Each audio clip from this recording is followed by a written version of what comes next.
So let's talk about terms of service that are found inside publishing and songwriter deals. The first one is that songwriters must provide his or her active songwriting services exclusively to the music publisher. That's initially contracted for a year period, and publishers have the exclusive right to exercise options for additional 1-year contract period. As an addendum for writers who are also recording artists, the term is usually tied to the delivery of recorded and released product, or is coextensive with the songwriter's recording artist agreement. So let's talk about exclusivity of services. And I think that this one should be pretty self-explanatory, but if I'm a songwriter that's writing a bunch of different songs, I sign a publishing deal. As the publisher, it's in my best interest to lock up those songwriter services exclusively so that there's really no confusion in the market in terms of who owns those songs. So when we go from that identification process to search out who owns it on the PRO websites, Harry Fox, potentially even looking at the Copyright Office, I know without a shadow of a doubt who owns the song. It's not tied to multiple publishers because I'm signed as a songwriter to multiple publishing deals. The other aspect is that if I'm willing to invest and create an advance for you as the songwriter, well, as a publisher, I want to make sure that I'm getting your best work and I'm the only person that's getting your best work. So I want the exclusive services of you as the songwriter so that if I'm investing in you and creating this partnership and relationship, it's going to mutually benefit the two of us so that you're not spread thin across multiple deals. The second one is initial year contracts, and that the fact that the publisher has the right to exercise additional option periods. Now, think of the scenario in which, as a songwriter, I kind of coasted through and didn't do my best work. And yet I have the ability to say, yeah, sign me for another publishing option and give me another 20, 40, 50, 30,000, potentially even $1 million advance on my contract. Well, if I'm not performing up to snuff and giving the publisher the things they need in order to do their job and make it an effective partnership, it's not a great deal for the publisher. However, if I'm hitting all of my markers and making sure that we're both benefiting from this, the publisher would easily look at that deal and go, this makes sense, it pencils out. Let's exercise an additional option and give this songwriter an advance and get those services exclusively for the next option period.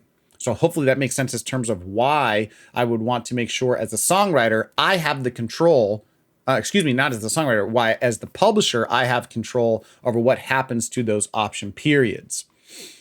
When we talk about exercising options, there's a wide range of ways in which this could possibly happen. And I'm going to make sure that you guys look at what the book states about that.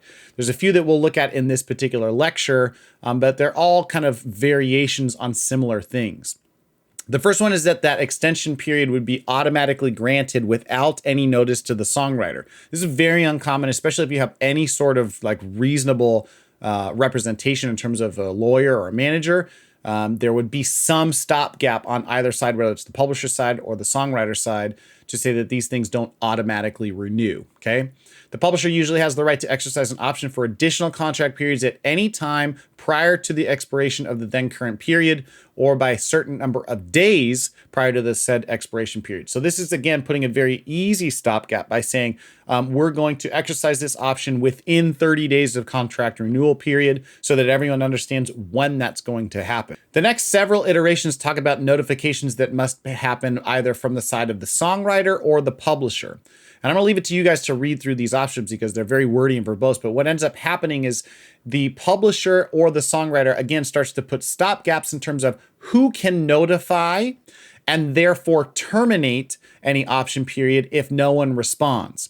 So the first one that we're looking at here is the songwriter must notify the publisher that their term is about to expire. If the publisher doesn't respond and gives no actual response to the songwriter, that deal is automatically terminated because the publisher did not respond to the songwriter.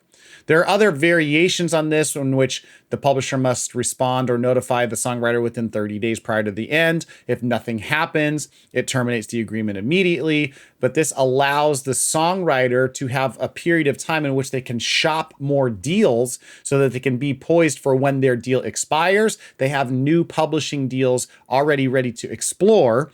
so that they're not left for a prolonged period of time of writing songs or doing business without the representation of a publisher.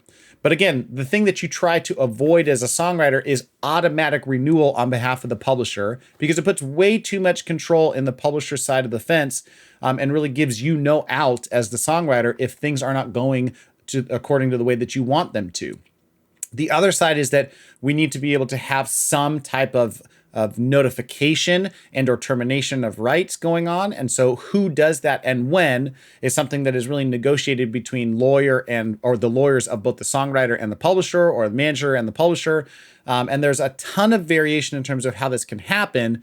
But the thing I want you guys to walk away with and understand is that you should have stopgaps in your publishing agreements, either on the side of the publisher or the songwriter, so that you have checkpoints in which you would be starting a new agreement and ways in which you can omit yourself from that particular agreement if things are not going to the way that you want them to your liking. Okay.